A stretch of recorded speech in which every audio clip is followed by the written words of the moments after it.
For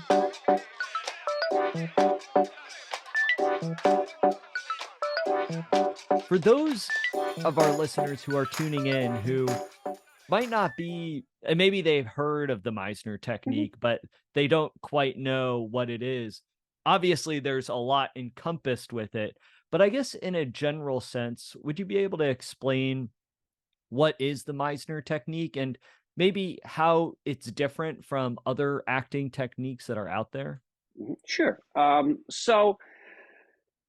Meisner had a definition of acting, which, if you recall, we give you on the first day, and it is an all-encompassing definition of acting because it's so simple. Acting is the ability to live truthfully under imaginary circumstances. That definition, as you recall, we sort of separate the two parts of it because we all know what the imaginary circumstances are and where they generally come from, right? The writer, directors speak in terms of imaginary circumstances.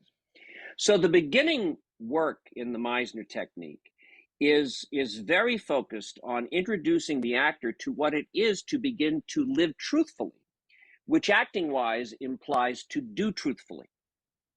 What is it to begin to do things truthfully? In other words, to do things from your genuine, authentic self. And that foundation of acting that we talk about also on the first day, Meisner called this the foundation of acting, that definition rests on. He also referred to it sometimes as the seed of acting, is something called the reality of doing, which means that whatever you have to do as the actor in the acting circumstance, you, the actor, have to really do that.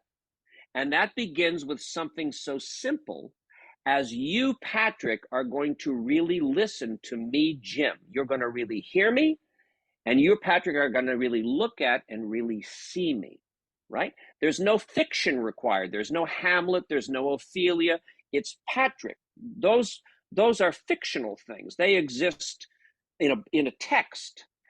Hamlet can't come through the door without Patrick playing Hamlet. So the early work is very grounded in what it is to get the actor to begin to really do things. And the first thing we introduce you to in terms of that is via the repetition exercise, which requires you to really look at and see and really listen to and hear your partner.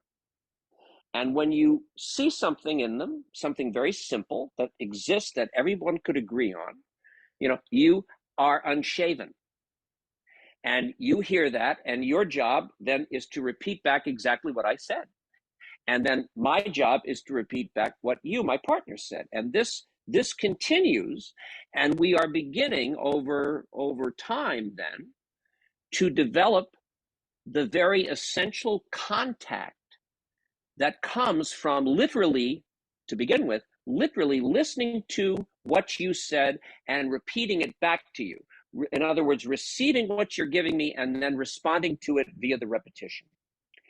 And as we talked about in class, after we secure that, and it takes a while because, we all think we listen in life, but all of us, including myself in my daily life, we're sloppy in our listening.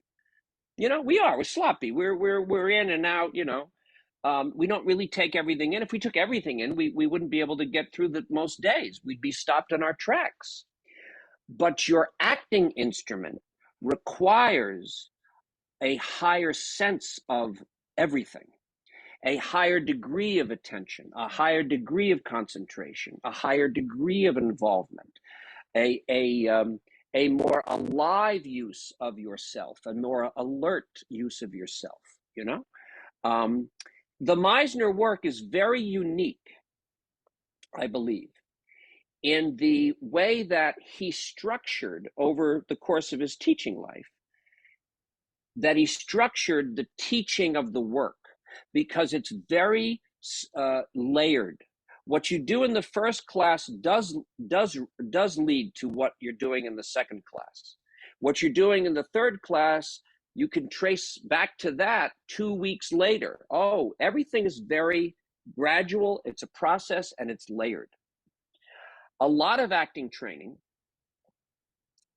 and that includes, that has value too. I mean, there are acting approaches that are not the Meisner work that have some value. I'm not in any way saying they're not, but a lot of acting training is a little bit more of a cafeteria style approach.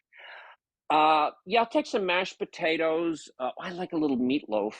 Could I have the chicken soup, and give me the pie?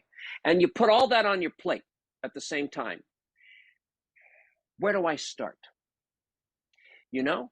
Oh, and by the way, acting wise, you've got all that on your plate. Now, here's Laura in the Glass Menagerie. Good luck. You know, you do a Yeah. little bit of sense memory, you do a little bit of animal exercises. Yeah, we'll throw in a little Meisner repetition. Here's some viewpoints, and now here's your scene. Good luck, my friend. And you sit there, and you are just at a standstill. You're at a standstill.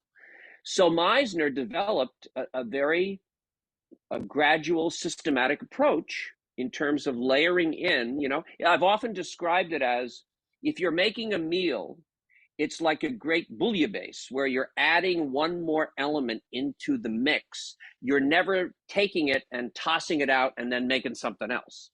And that's the whole first year level of the work.